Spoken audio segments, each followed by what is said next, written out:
Hello everyone, आज है 6 अप्रैल और आज इस वीडियो में हम बात करने जा रहे हैं आईटी सेक्टर से जुड़ी हुई दो दमदार कंपनियों के बारे में। पहली है इन्फोसिस और दूसरी है एचसीएल टेक्नोलॉजीज। दोनों के ही शेयर्स में थोड़ी थोड़ी करके गिरावट देखने को मिल रही है। देखिए, जब से यूएस में सिलिकॉन वैली बैंक वाला मामला सामने आया है और यूएस के बाजारों में दिक्कत दिखना शुरू हुई है दोबारा से, तो कहीं ना कहीं इंडियन आईटी सेक्टर पर उसका प्रभाव पड़ा जरूर है। वहां पर भी गिरावट देखने को मिल रही है, क्योंकि अगर हम बात करें तो भैया हमारी जो आईटी इंडस्ट्रीज है उनके सबसे बड़े जो क्लाइंट्स है ना, जहां से सबसे ज्यादा रेवेन्यू आता है वो यूएस से आता है। और अगर यूएस में प्रॉब्लम होगी तो यहां पर भी उसका असर देखने को मिलेगा। वीडियो में बातचीत करेंगे कि भैया जिस प्राइस पे इन्फोसिस का शेयर ट्रेड कर रहा है, जिस प्राइस पे एचसीएल टेक का शेयर ट्रेड कर रहा है, वो प्राइस कितना अट्रैक्टिव है और आने वाले दौर में शॉर्ट टर्म लॉन्ग टर्म में क्या सिचुएशन यहां पर हो सकती है। वीडियो को शुरू करूं उससे पहले अगर आपने अभी तक चैनल को सब्सक्राइब नहीं किया है तो प्लीज अभी इसे सब्सक्राइब कर लीजिए, क्योंकि आगे भी बहुत सारे वीडियोस हैं जो आपको काफी ज्यादा हेल्प करेंगे। तो शुरुआत करते हैं हम इन्फोसिस के साथ। 1422 रुपए का शेयर है। एक महीने में अगर आप देखो तो लगातार ये गिर रहा था। आप देख सकते हैं कि 1500 रुपए से टूट कर ये 1375 पर आया, लेकिन उसके बाद धीरे धीरे अब रिकवर भी कर रहा है। अगर आप एक साल की बात करोगे तो पिछले एक साल के अंदर पिरामिड कई सारे बने हैं। यहां पर 1800 का शेयर था, गिर के गया 1400 के करीब, दोबारा तेजी वहां से बन गई, दोबारा गिरा, दोबारा वहीं पर आया, दोबारा तेजी बनी, जहां से तेजी आई वहीं पर वापस गिरा, फिर तेजी आई, फिर वापस गिरा। तो देखा जाए तो पिछले एक साल में 1400 रुपए के नीचे ये 3 बार गया है। और जब भी गया है ऐसी रफ्तार बनी कि 1600 रुपए तक गया है, लेकिन उसके बाद से वापस से गिरावट भी देखने को मिल रही है। हालांकि 5 साल का ग्राफ काफी अच्छा है इसका, 140% से भी ज्यादा का ग्रोथ है। शेयर देखा जाए तो 600 रुपए के आसपास ट्रेड कर रहा था। बड़ी रफ्तार देखी हमने कोविड के दौरान, उसके बाद तकरीबन 1900 रुपए तक गया, लेकिन उसके बाद देखा जाए तो अभी ये कंसोलिडेट में है, लंबे कंसोलिडेशन फेज में चल रहा है। इन्फोसिस देखा जाए तो इसका जो वॉल्यूम्स है वो 70 लाख के आसपास है। बड़ी क्वांटिटी में शेयर ट्रेड हो रहे हैं। इतना ही नहीं, कंपनी में अगर हम बात करने जाए तो according to Moneycontrol user 17% लोग कह रहे हैं कि बेचो और भाग जाओ, 77% लोग कह रहे हैं खरीदारी करो, 6% लोग कह रहे हैं होल्ड करो। कंपनी के जो बड़े बड़े ब्रोकरेज के एनालिसिस्ट कहती है 1700 के 1800 के तक के टारगेट्स देखने को मिल रहे हैं। चाहे वो जियोफिन की बात करें, केआर चौकसी की बात करें या सिक्योरिटीज की बात करें, अच्छे टारगेट्स मैं कहूंगा कि देखने को मिल रहे हैं उनकी तरफ से। लेकिन अगेन मैं कह दूं कि ये एक साल के टारगेट्स होते हैं, तो ये ना माना जाए कि ये बहुत जल्दी अचीव हो जाएंगे। कंपनी को लेकर अगर हम देखेंगे तो इनके डिविडेंड देखो, अच्छा डिविडेंड पेइंग शेयर तो है ये। पिछले साल इसने 2 बार पे किया था डिविडेंड, पहले 16 रुपए का, फिर 16 रुपए 50 पैसे का, और हर साल ये मई महीने में अनाउंस करते हैं। तो अगले महीने अनाउंसमेंट हो सकती है इनके डिविडेंड की, जो कि इस बार एक्सपेक्टेशन वही है, 16-17 रुपए तक की ही एक्सपेक्टेशन है।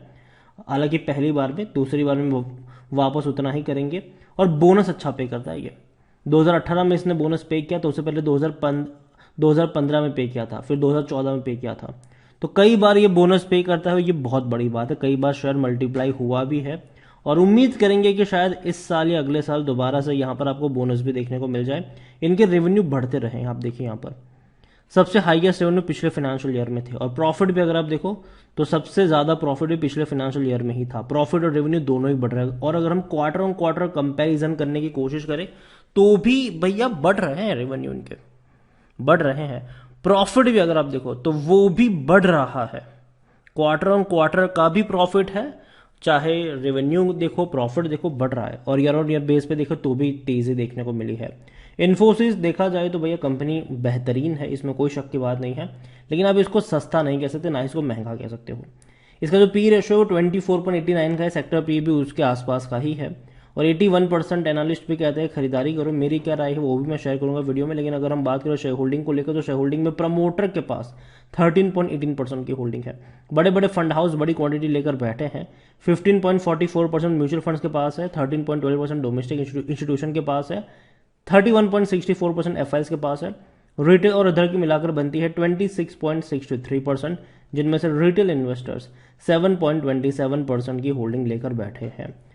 देखा जाए तो देखो इन्फोसिस एक बेहतरीन कंपनी है, लेकिन देखो शॉर्ट टर्म का मैं अभी भी मान के चल रहा हूं कि यूएस में जो दिक्कतें हैं वो इतनी जल्दी सॉल्व नहीं होने वाली है। देखो भारत में उतनी बड़ी दिक्कत नहीं होने वाली है, ठीक है, लेकिन यूएस का जो इम्पैक्ट है वो भारत की बाकी सेक्टर पे ना पड़े, लेकिन भैया आईटी सेक्टर पे सीधा पड़ेगा ये। लेकिन एक चीज यहां पर ये भी है कि यूएस में अगर छटनियां हो रही है, बड़ी बड़ी कंपनी छटनी कर रही है, तो ऐसे में काम तो भैया कंपनी को करना है। तो जो वर्कफोर्स है, जो कहते हैं कि जो प्रोजेक्ट वगैरह है, वो ज़्यादा भारत की तरफ लौटते हुए नजर भी आ सकते हैं। तो एक आर्ग्यूमेंट ये भी दिया जा रहा है यहाँ पर। तो देखो, इन्फोसिस कंपनी अच्छी है, खरीदारी करी है, बने रहना चाहिए। लेकिन जहां तक बात है फ्रेश बाइंग की, तो मैं मान के चल रहा हूं कि अभी भी कुछ वक्त के लिए इसका जो ग्राफ है वो आपको बिल्कुल ऐसा ही देखने को मिलेगा। ठीक है, जैसा आपको पिछले एक साल का देखने को मिला है कि गिरा है, बाउंस बैक है, गिरा है, बाउंस बैक है, गिरा है, बाउंस बैक है। आने वाले एक साल का जो ग्राफ है वो ऐसा ही हो सकता है, वापस गिरेगा, बाउंस बैक करेगा, वापस गिरेगा, बाउंस बैक करेगा। तो खरीदारी करिए, बने रहिए, लेकिन थोड़ा सा उछाल अगर यहाँ से आता है तो प्रॉफिट बुकिंग के मौके बनेंगे शॉर्ट टर्म के लिए, अगर 1600 की रेंज में जाता है तो। लेकिन नीचे की तरफ जाने के चांसेस दोबारा भी यहाँ पर बनते हुए नजर आ सकते हैं। शॉर्ट टर्म में इसी रेंज में घूमने वाला है, और अगर गिरता है यहाँ से तो डेफिनेटली नीचे के लेवल पर खरीदारी के मौके आपको ढूंढने चाहिए।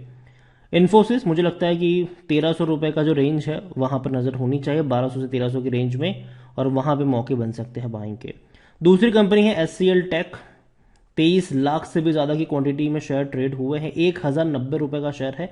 और एक्चुअली में देखा जाए तो यहाँ पर उतनी बड़ी गिरावट नहीं है, बल्कि एचसीएल टेक आप देखो पिछले एक महीने में 2.5% की गिरावट है ज़रूर, लेकिन पिछले एक साल की अगर हम बात करें तो यहाँ पर आप देखो, ये गिरा था, बाउंस बैक कर गया, वापस गिरा, वापस बाउंस बैक कर गया, और वहां से गिरावट अभी भी उतनी ज्यादा नहीं है जितनी भैया हमने इन्फोसिस में देखी कि 1900 से गिरकर ये 1400 पर है, जबकि इसका जो हाई था वो 1150 रुपए का था। तो ज्यादा गिरा नहीं है ये उस लेवल से अगर मैं कंपेयर करता हूं तो। और एचसीएल टेक देखा जाए कंपनी में तो वॉल्यूम तो अच्छे ट्रेड हुए ही हैं, लेकिन उसके अलावा according to Moneycontrol user 60% लोग कह रहे कि बेचो और भाग जाओ।